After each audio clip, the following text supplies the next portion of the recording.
Good morning.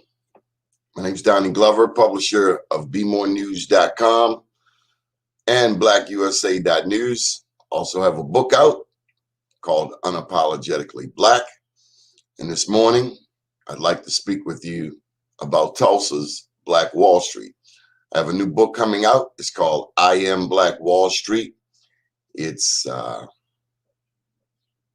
guess it's about 10 years of research, but over the past 2 years, specifically, I've been working to produce a product for May 31st. And for those who may not know, on May 31st, 2 weeks away, that represents the 100th year since Tulsa's Black Wall Street was bombed from the air and burned to the ground. Back in the 80s, there was a song that was out called You Dropped a Bomb on Me. How many of y'all remember that song? Rico?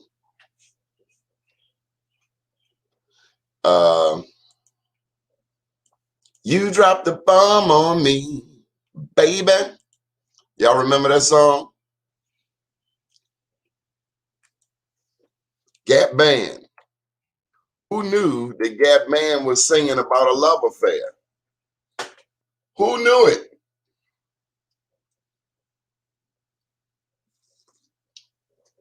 Well, we thought, I got that wrong. We thought they were talking about a love affair, but it was really about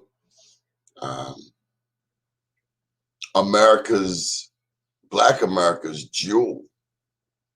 That's what Tulsa was. Tulsa's Greenwood District. Wasn't the whole city of Tulsa. It was just a little section called Greenwood District, and it went on to become known as Tulsa's Black Wall Street. So I did have a guest who was to come on. I guess he's trying to get it all figured out. So normally I'm doing interviewing. The way we had it set up is I would be interviewed today. But again, the topic is Tulsa's Black Wall Street. The new book, there it is, I Am Black Wall Street, will be on the streets by May 31st. Just working with the publisher to make sure we got everything straight. We will be having an event May 31st, Monday, May 31st, 5 p.m. over at Terra Cafe. I will have the book in hand and ready to sell it. And so, if you have any questions, feel free to drop them on me. But let me just give you, I'm trying to be patient here, Mike. Oh, there we go. There we go. But let me just give you, I'm trying to be patient here, Mike. Oh, there we go. There we go. But let me just give you, I'm trying to be patient here, Mike. Oh, there we go. There we go. But let me just give you.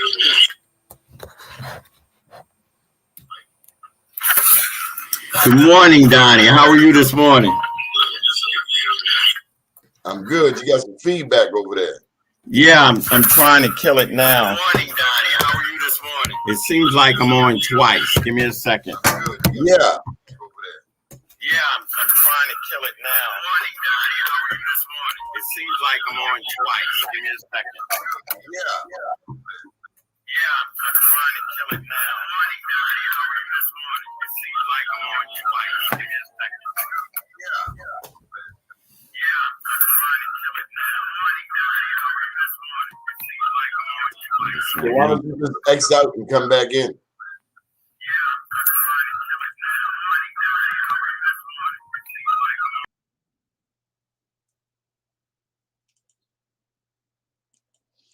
Having some technical challenges there. We have Michael Eugene Johnson joining us. Anyway, I hope you're well. And so Tulsa's Black Wall Street in the Greenwood District was clearly the most accomplished, most magnanimous Black business district in the history of the United States. Now, there are several books on the subject already. Hannibal Johnson has a number of them. What I wanted to look at was something different. I mean, that's just the Morehouse, the North Avenue. That's just me. I had to find something different. I mean, because books were already written on the topic of Tulsa's Black Wall Street.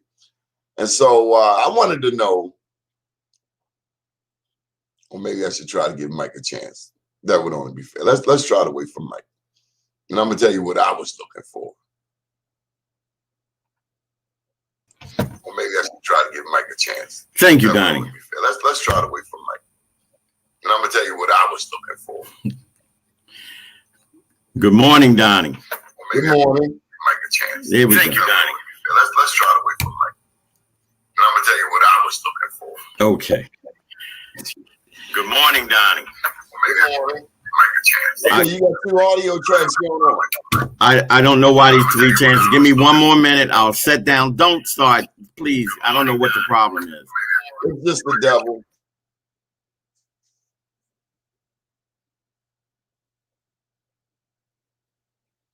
The devil is a liar and a thief.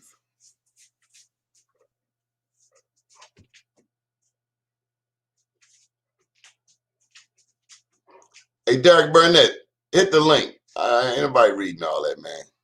Early in the morning, you mess with somebody. Hit the link, Derek Burnett.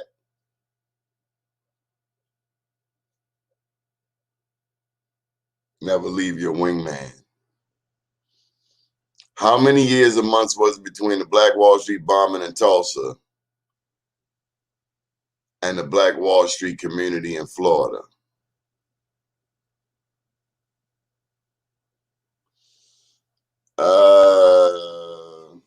That's a fuzzy question, Derek Burnett.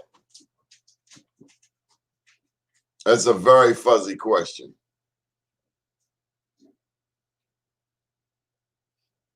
How long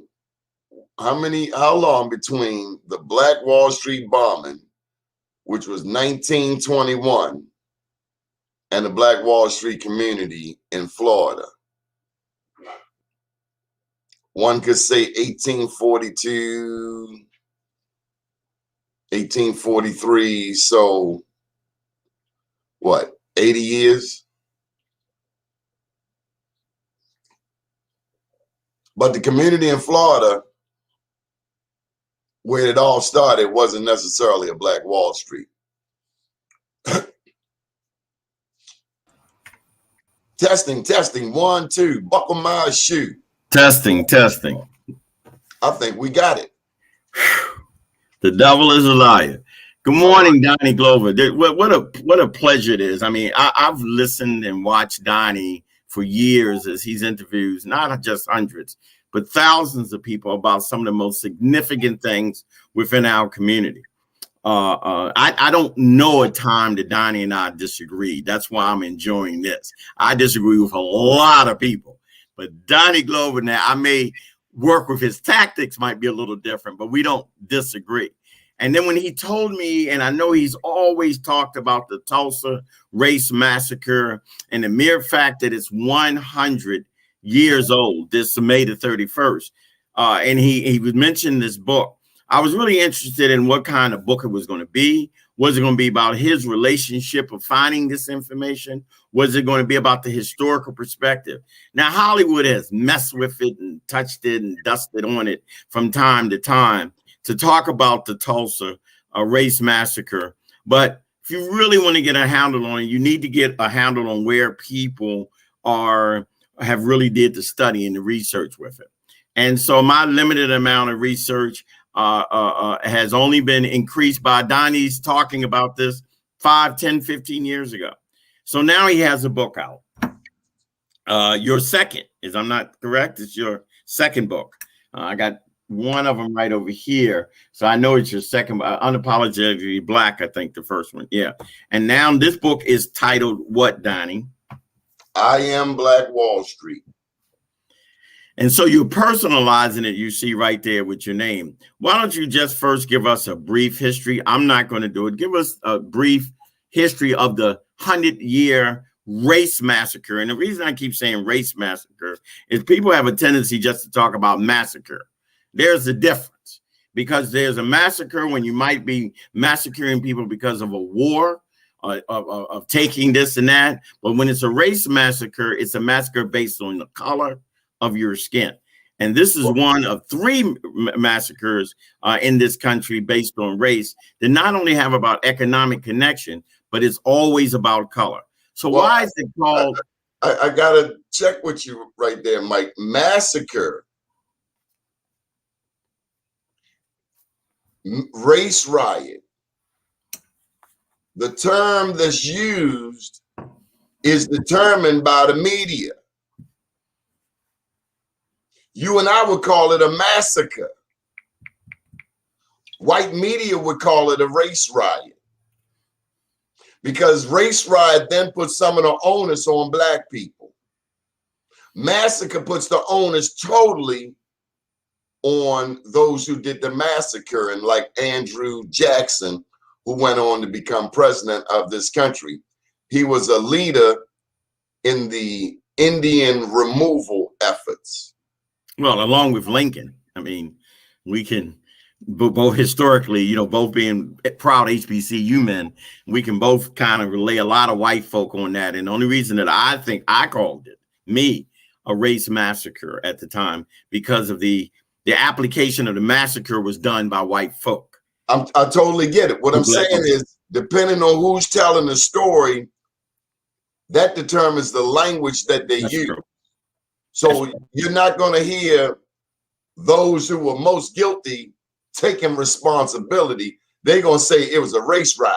Those black people were acting up, and that's why they got what they got. When the truth of the matter is, that's not how it went down. It was a massacre. Tell us how it started and how it ended on, I think, June the 1st. How it ended on June the 3rd. And now we know it didn't end. It still hasn't ended. But what we're saying is, for that particular action, what was the Tulsa massacre, Donnie?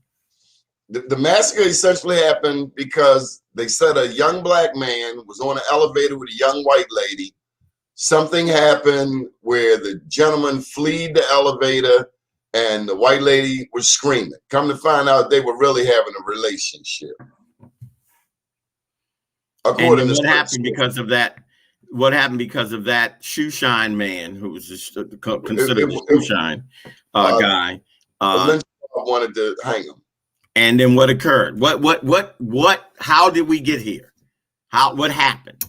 Well, that's why I go back to how it all started back in Florida.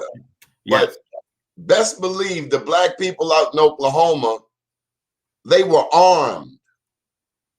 You couldn't live in Oklahoma and not be strapped, especially if you're black, because you got Indians out there who Native Americans. Native Americans, indigenous peoples, they were our enemies at that point. Anybody trying to put me in chains, I don't care what flavor you are my enemy, and I'm trying to take you out. So whoever, they had Indians wanting to put them in slavery, white people wanting to kill them or put them in slavery.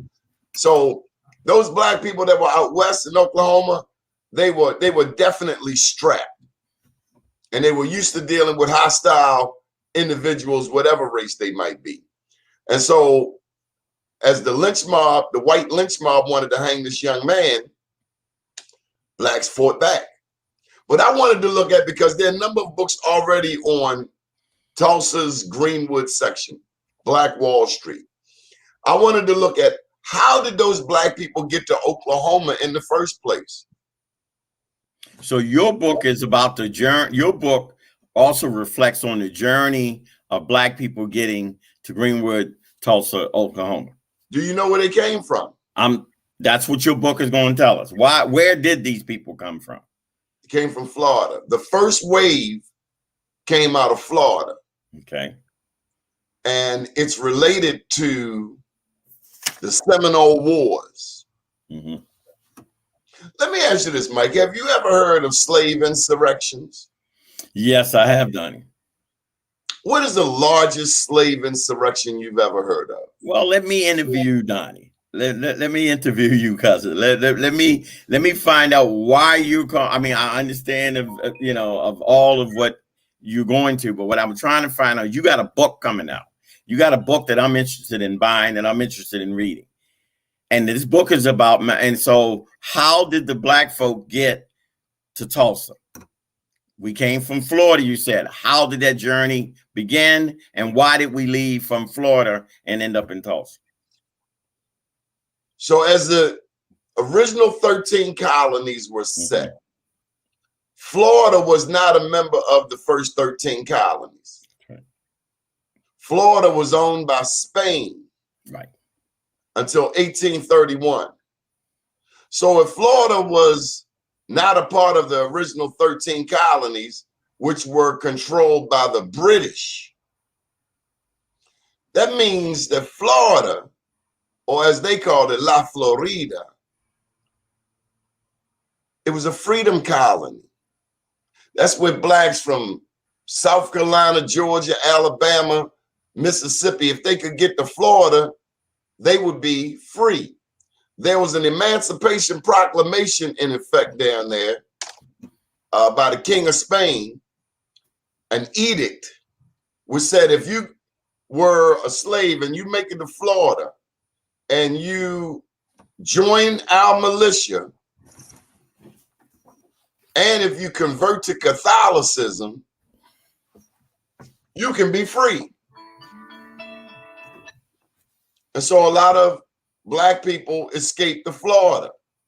At the same time, mind you, the country is still forming. It's just the East Coast. So what year was it that folk were were escaping to Florida as the so-called free colony?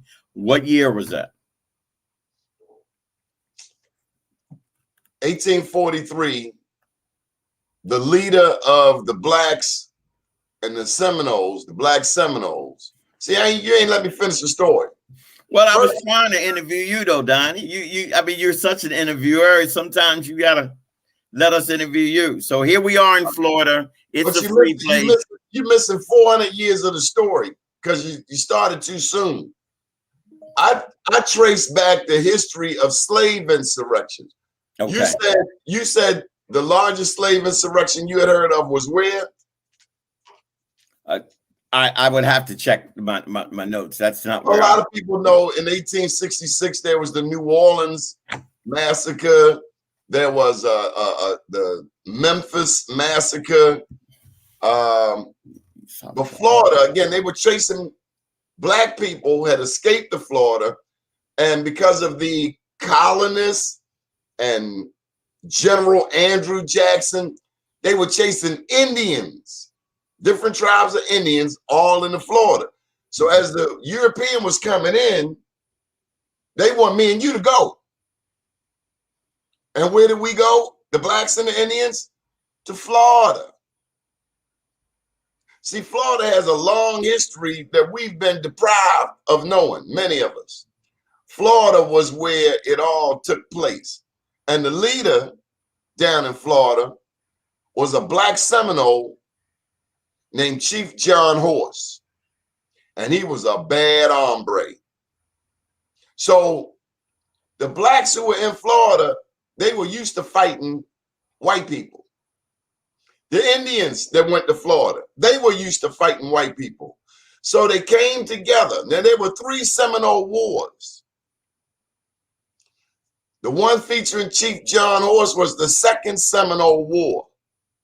And so more so than a war, it was really the largest slave insurrection in the history of the United States. Hundreds of blacks fought these colonizers, many of whom were dressed in blue uniforms, you know, U.S. cavalry and all. Well, John Horse and his Seminole compatriots, they had something for those encroachers. I think at that point, Andrew Jackson had become president. Yes. So that is the largest slave insurrection. And the reason I say we started too soon, this is not the first time that blacks fought against slavery. It may be the first time that we've heard of, but blacks have been fighting against slavery ever since slavery started. Mm-hmm. And so I tracked the history. One of the first instances of blacks fighting back was in the early 1500s down in Venezuela. Have you ever heard of King Miguel? Keep going. I'm listening. King Miguel, a black man, led a slave insurrection in Venezuela and went on to form a maroon colony. these are terms that may be unfamiliar to us, but maroon is runaway slave. Right. Some call them cimarrones.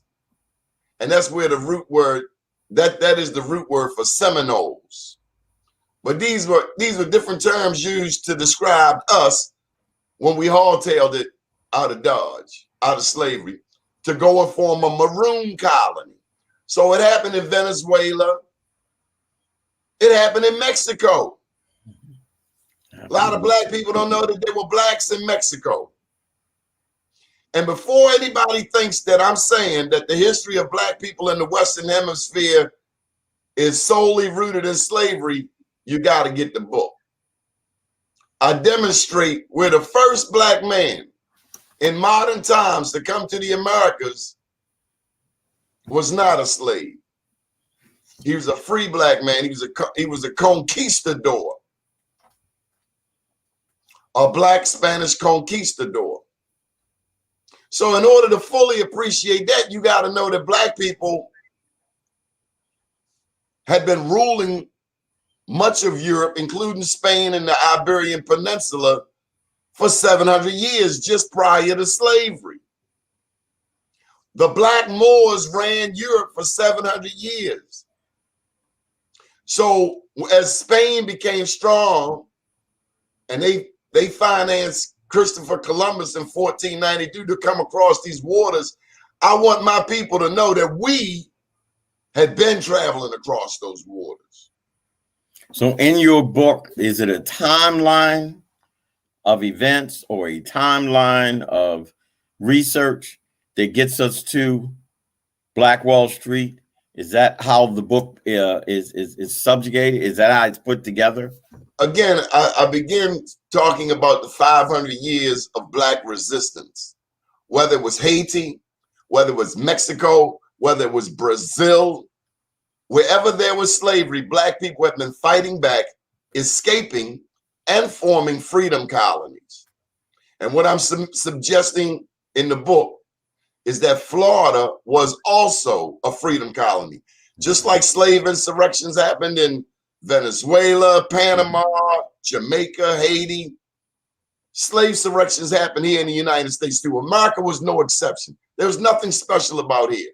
Well, just we know that.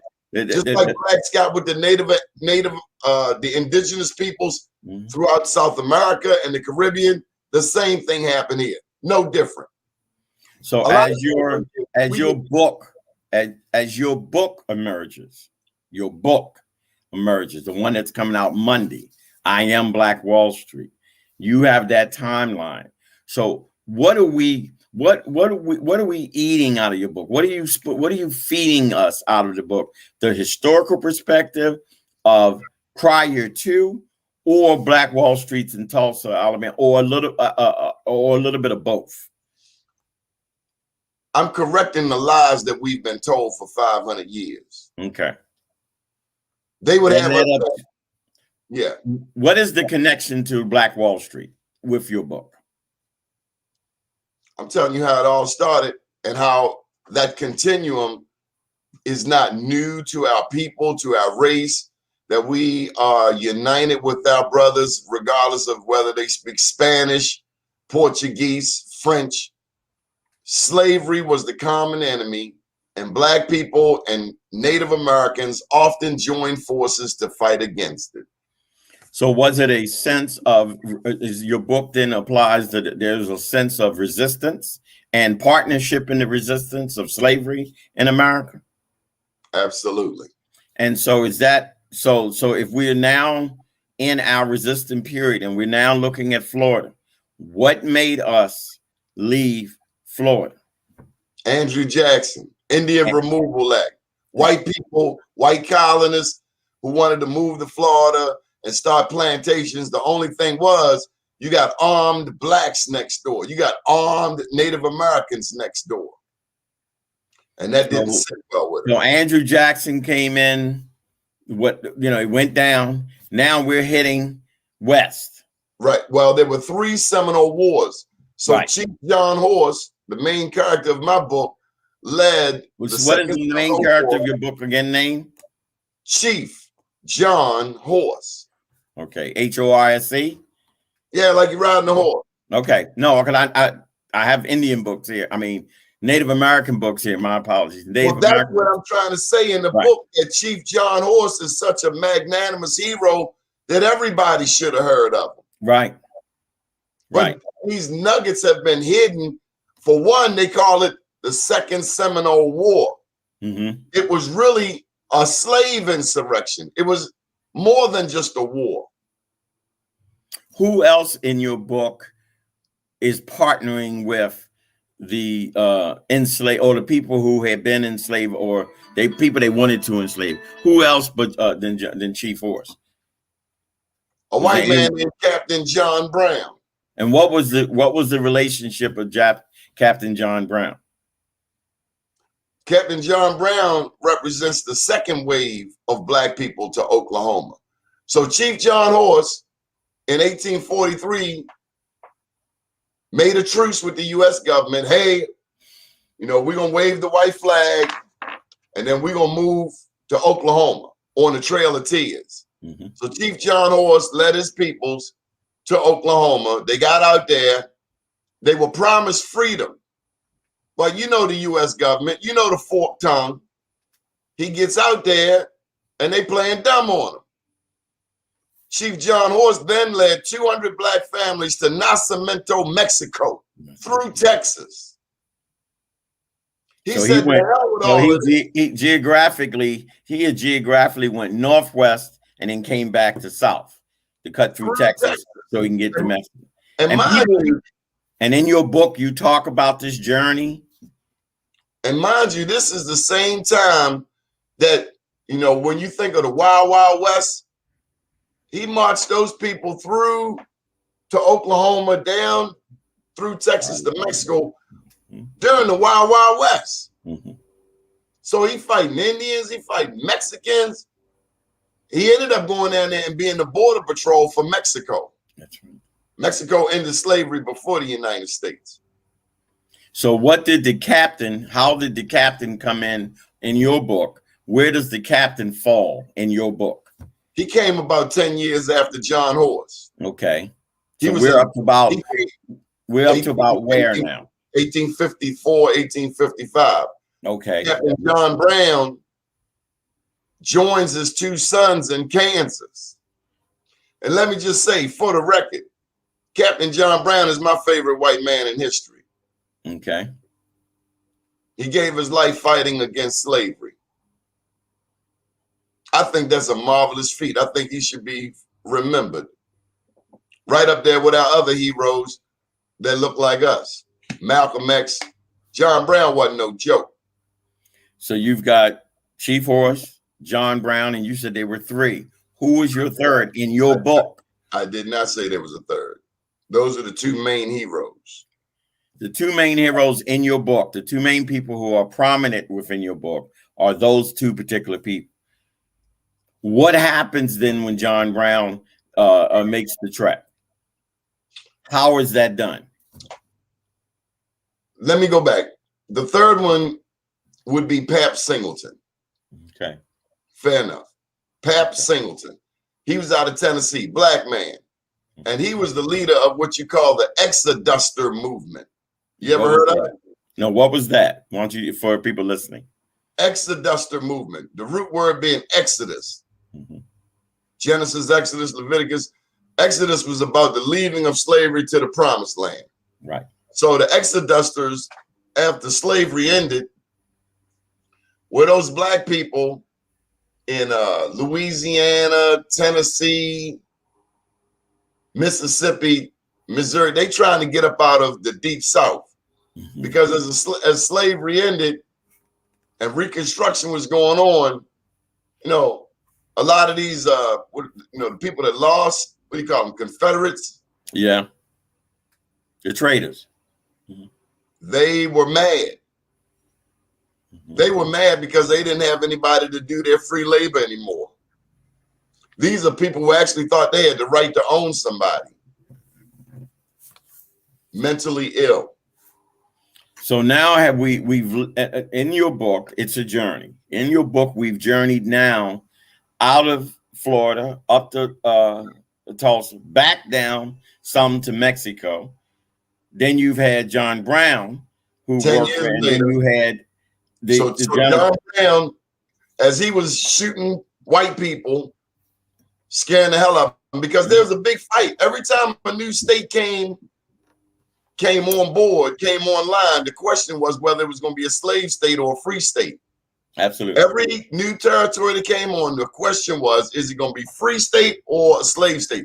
Have you ever heard of the Kansas Jayhawkers? Yes, we're going. Yeah.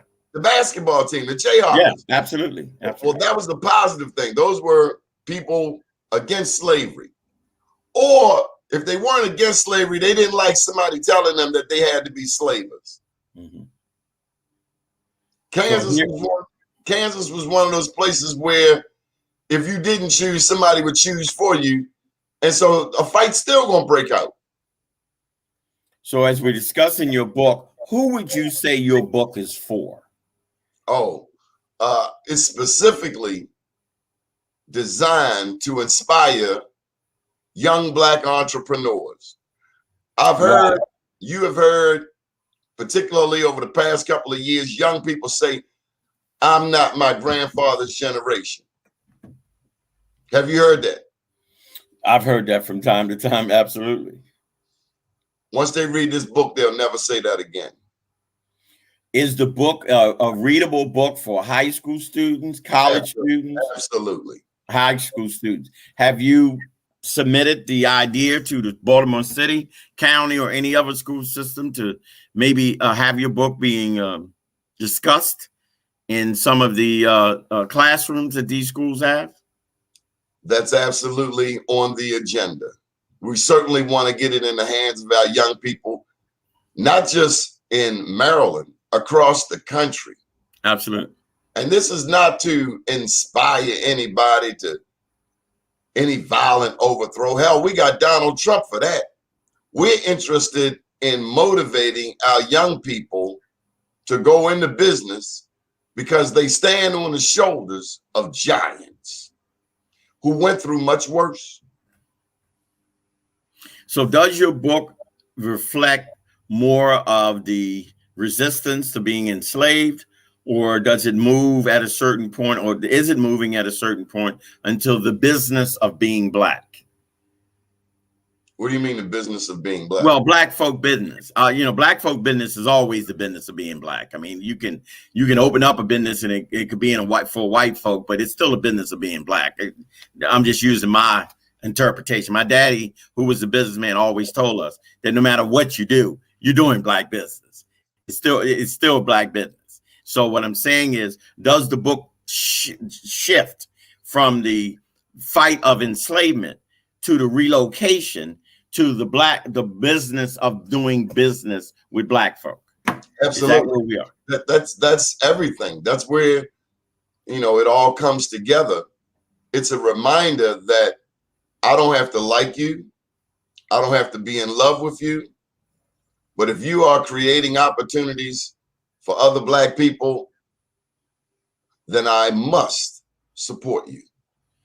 I had someone just text me and ask me, were there any pictures, or what's the size of the book? How many pages is your book? About 150 pages. Easy About 150 pages. Softback, hardback? Softback. Softback. And the cover that's behind you and the cover that you sent me is the cover of the book? Yes. And it will be available where? May 31st. And you're going to have a signing time where? 5 p.m. Terra Cafe, May 31st. It will be available at Barnes & Nobles. It will be available at Amazon. It'll be at Everyone's Place bookstore, as always. And thanks to David Miller, we'll be touching even more Black bookstores, beginning on the East Coast, and then extending west, including Oakland, California. So it's because it's so exciting to hear this book, because I'm actually literally pulling books out of my library as you talk, because I know that there's some facts in some books and stuff like that. And I know that one of the things that I have been reading is a lot about the Native American. So I was familiar with some of the folks. I'm glad you mentioned that. Mm-hmm. That's something I go into in the book. there were black people already here in North America before slavery. Absolutely. What happened to them? Well, go ahead. Let me let you go ahead. I mean, some of them become part of the Native American culture. Some of them, went to Mexico. Some of them went to Canada. I want you to hear me. There were black Indians before the European arrived. Absolutely. And Absolutely. it forced me to address this issue. Many of us have Indian blood. Mm-hmm. But our notion of an Indian is almost like they can't be black Indians, when that's just absolutely not true. There were black Indians before the European arrived. Well, absolutely. I mean, for those of us who are readers, we've read those and read the other stories of Africans coming and the Moors coming and all of the different ships. But if you let the European, if you let the white writers, the traditional white writers tell the story, there were no black Indians. You were black or you were Indian. And so one thing that I introduced in the book to the reader is the Dawes Commission. Okay. DAWES. Okay.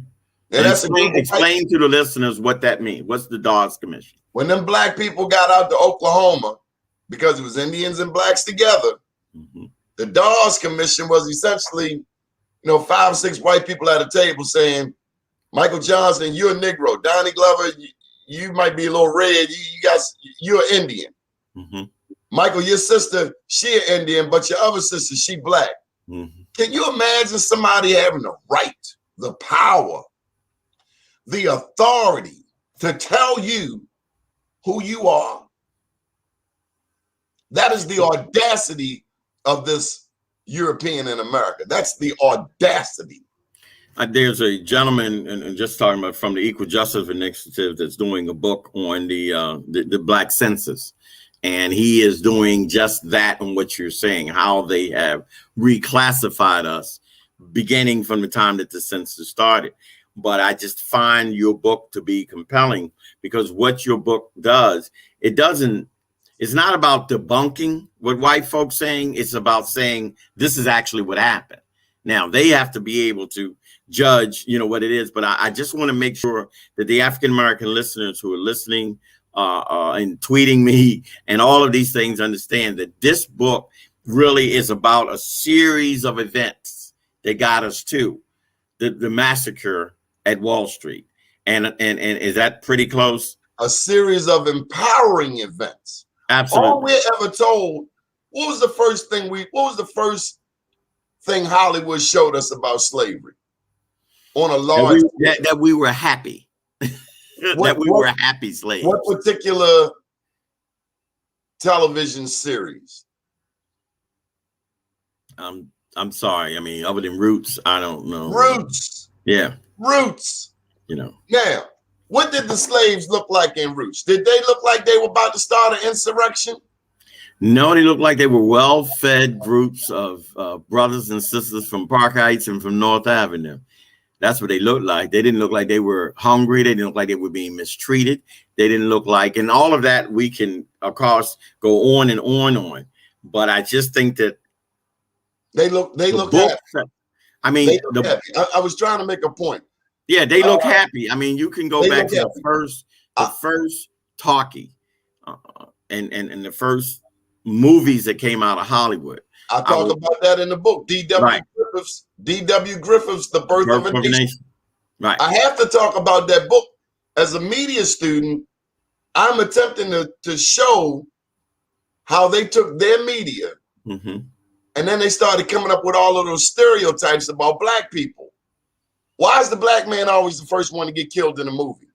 Why is it when I turn on a movie, even today, the black man is taking orders from somebody else or getting permission from somebody else to be the natural born leader that we have always been? And that's why I believe that your book is so important, that your book is so timely, because, these waves of being proud and black come in this country. It's been difficult to get it to stick sometimes. They're stuck in some generations. Some generations are going to be black and proud no matter until you bury them in the ground.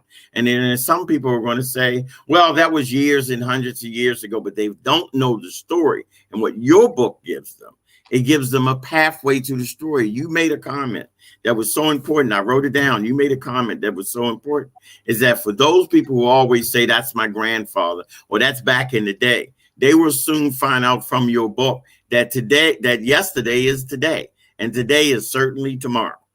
So what is it that out of your book that now that we've read it, now what do you think the reader's action should be other than waiting for your third book? What is the action of a reader should be after they've read your book? Is it something else that we should be getting out of your book? I have a pledge in there. I have a pledge that I want everybody who reads it to take the pledge. And it essentially is that I will support Black businesses wherever, whenever, no matter what. I don't have to be in love with the business owner. I don't even have to like them. But if they are employing Black people, I have an innate responsibility to support them. And that's a pledge at the end of the book? Black people, we have $1.9 trillion in annual disposable income. We can make or break any brand, whether it's a liquor, whether it's a pocketbook, whether it's a fashion designer, whether it's an automobile. We make people famous. Timberland was just a work boot. That's it. But we were willing to pay exorbitant prices, $200 for a $30 work boot, possibly by some Klans people. We have to take back that power. We have to harness that power and redirect it to where we should be. And our young people are probably the most critical element in this entire equation because they control, number one, a lot of the money, but two, they control the thinking. Nipsey Hussle, I talk about in the book. In the book, for me, Nipsey Hussle represents the 21st century Black Wall Street. He was literally trying to buy back the block, wasn't he? Absolutely. He bought the shopping strip and he was heading down. Right. Yeah. And that's why there's a difference between the Nipsey Hussles and the Magic Johnsons.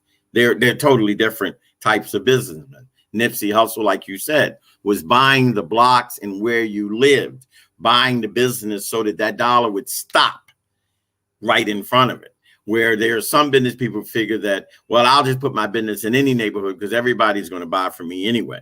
And so Nipsey Hussle was what I call a revolutionary economics. And that's what I call you.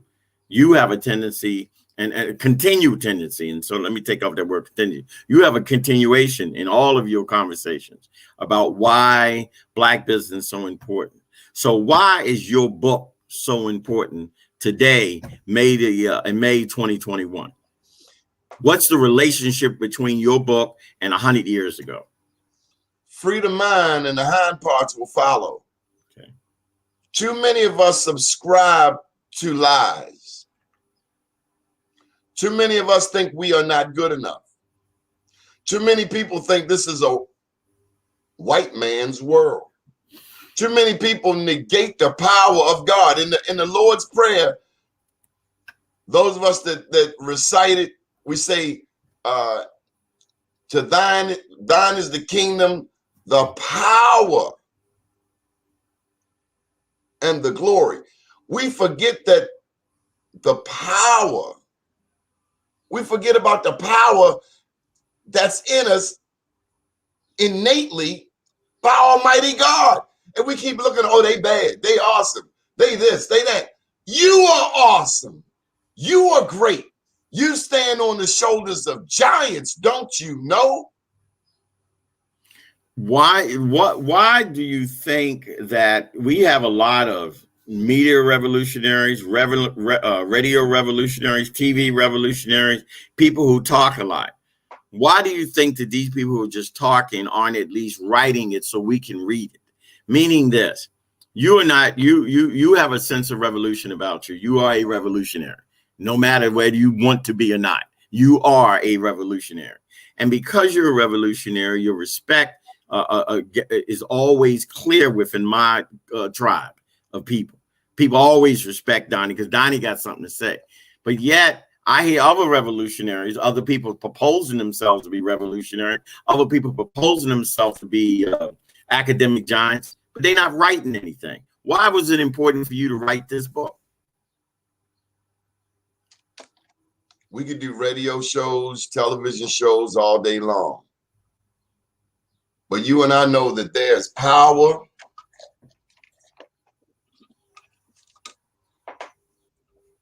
There's power in the written word. When an election comes about, invariably you and I are going to do radio shows. We're going to do television. We're going to stand on corners. But you know what really changes an election? Because they don't expect us to write. This is the sword, brother. I mean, I got a spear right here from Tanzania. And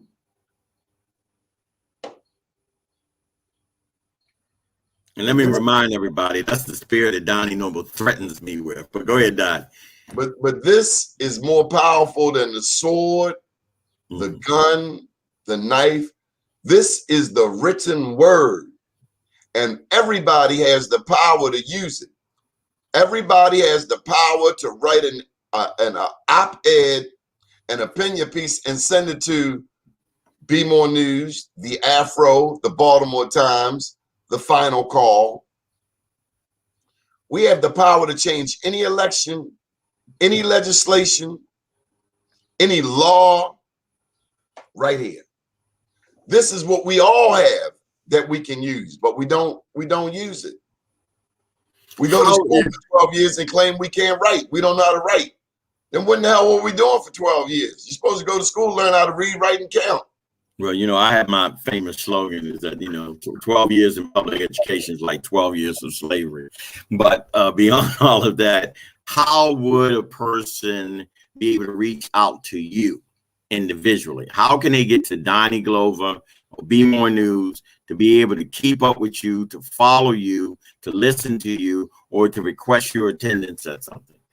What is the way to contact you? I like the phone, 443-858-2684. Email Doni, D-O-N-I, @bemorenews.com. But again, 443-858-2684. I'm old school. I got a rotary phone right over there. Okay. Doni, it's always encouraging to me to when folks are writing something that I'm interested in. I mean, I you know, I've got a lot of books here that people send me, and some of them I can't get past the first page. I am well aware that I'm going to get past the first page with I am a Black Wall Street. But why was the word I am? What was the word I am so important in your title? I want young people to say it. I want young people to say, I am Black Wall Street. What did it mean to you personally? Power, empowerment, no limitations. I can do anything. Christians say, I can do all things through Christ who strengthens me. Other faiths, they teach us anything is possible. Muhammad Ali said, impossible is nothing. America has seemingly put chains on our mind. I'm here to tell you, the only chains on your mind are the chains that we put on there. Forget what you see, what you heard, what you think you know. The only thing that can stop you is you. One of the questions is I'm interested in writing a book. How do I get to that place? That's one of the questions. Easy. Tell them a simple process to get there. Today is what, the 18th? Yes, sir. So starting Sunday, pick a time. For me, it's early morning. And you go to your computer every day for 5 days, for 5 minutes. 5 days, 5 minutes, same time of day, and just type. And just type. 5 different days. After 5 days, give me a call, 443-858-2684, and I will help you get to the next level with your book. Everybody has a book or two. Man, I've met a lot of interesting people, and I think their lives are much more interesting than mine, but they think that writing a book is so impossible. Dude, there are people who are not even writers who have books out there. I mean, there's more than one way to skin a cat. You can do it on a tape recorder, or you can tell somebody the story, or you can just do it yourself, which I recommend. Nike, just do it your damn self. What was the company that you used in order to print and produce your books? Ingram Spark, the same place I went to for my first book. I did get a publisher that contacted me, but at the end of the day, the deal that the publisher was offering, I might as well be doing it myself and putting that money for advertising in the hands of people like you and helping create opportunities. Even if I can send somebody $50, $20, $100, $300, I'd rather spend it with you than anybody else, because I want us to know all of these major corporations, they would be nothing without people like us who support them.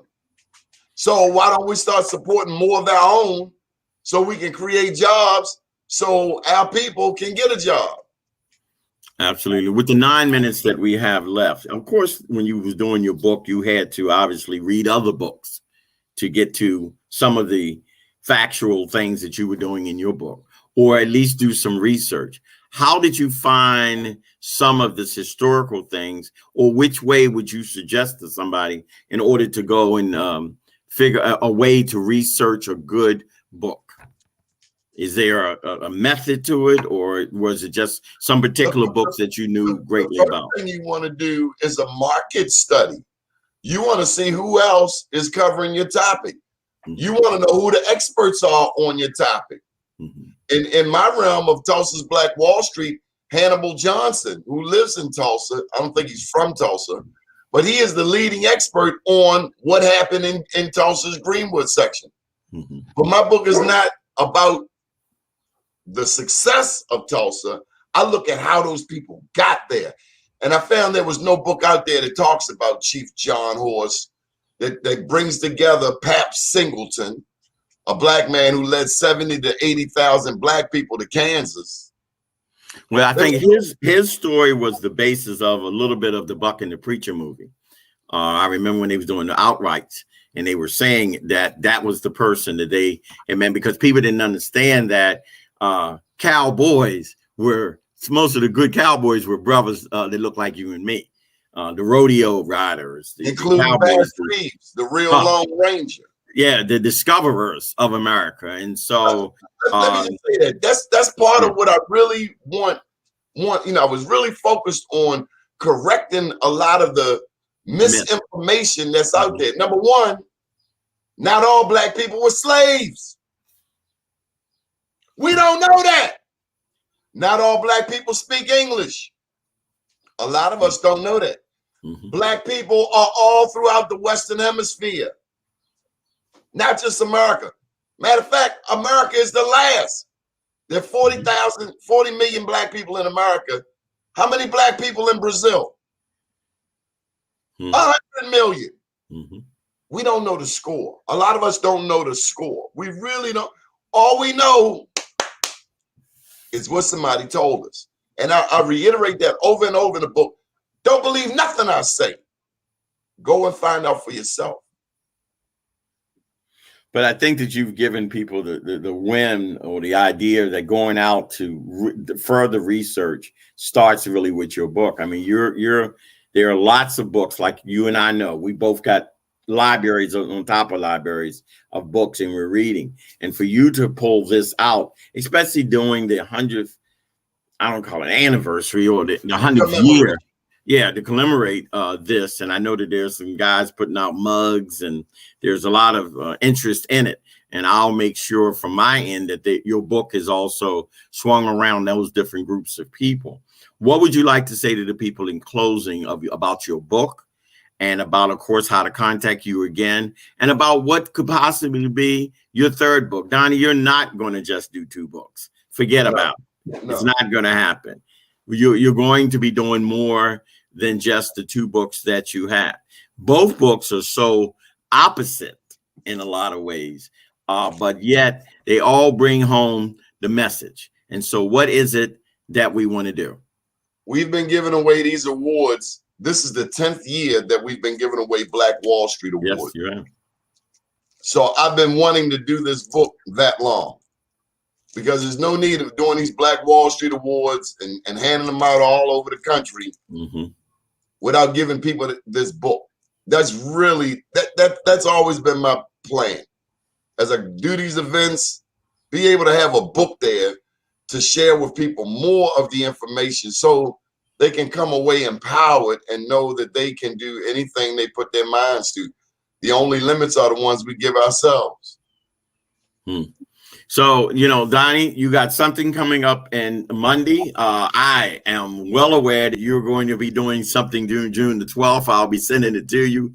The 86th consecutive breakfast of 86 consecutive breakfast of Black Men Unifying Black Men will be at the Jerk Garden for our breakfast there to celebrate that. And, you know, I will be inviting you to be the speaker to the brothers. We were getting ready to call someone else, but I can't call no one else. After listening to what your book is going to be, being so interested, I'm going to be there Monday to get my second autograph book from you.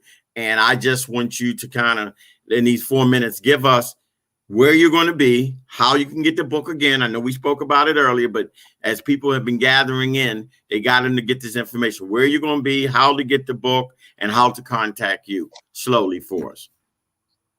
Okay, I'm going to give you the official version. This book is a must read for any student of Black history. While there are several books highlighting Tulsa's Black Wall Street, this book tracks the 500-year continuum of freedom colonies out of which the Greenwood District was birthed. My name is Doni Glover. I can be reached at 443-858-2684, 443-858-2684. You could always email Doni, D-O-N-I, at bemorenews.com. And let me say thank you, Mike, and I'm glad I didn't forget to call you. I told you would be the first one I called. Oh, absolutely. And I'm sure we're going to do this again as I finish reading the book, so that we can make sure that, you know, that sometimes instead of guessing, I can read and say, this is what I've read and how, you know, you got to that idea. But, you know, I just want the listeners to recognize this. You know, you can discuss it or you can write it. And if you write it, you're sharing. And when you share knowledge with people, you're doing a lot more than you can ever imagine. Thank you, Doni Glover, for giving me this opportunity to talk to you about your book that's coming out Monday, which we need to make sure that even if you hear about the book and you want to buy the book, buy 2, give somebody a gift. You know, there's Father's Day coming up. There's no better gift for a father than a book. Trust me on that. My daddy used to say that Donnie's daddy and my daddy were 2 of the same kind of men. They were entrepreneurs. My daddy had 11 kids, and I don't know, I was the last one born. They just looked in there and said, I was on my own. They gave Donnie all of the knowledge he needed to know. He's an HBCU man like me.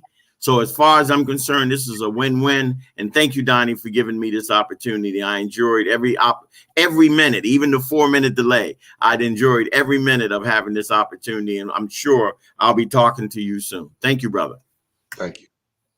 We'll be back at 7 o'clock tonight for Let's Talk with Party Marty. Michael Johnson, have a beautiful day, and thank you again. Thank you, bro. Love you. Love you too.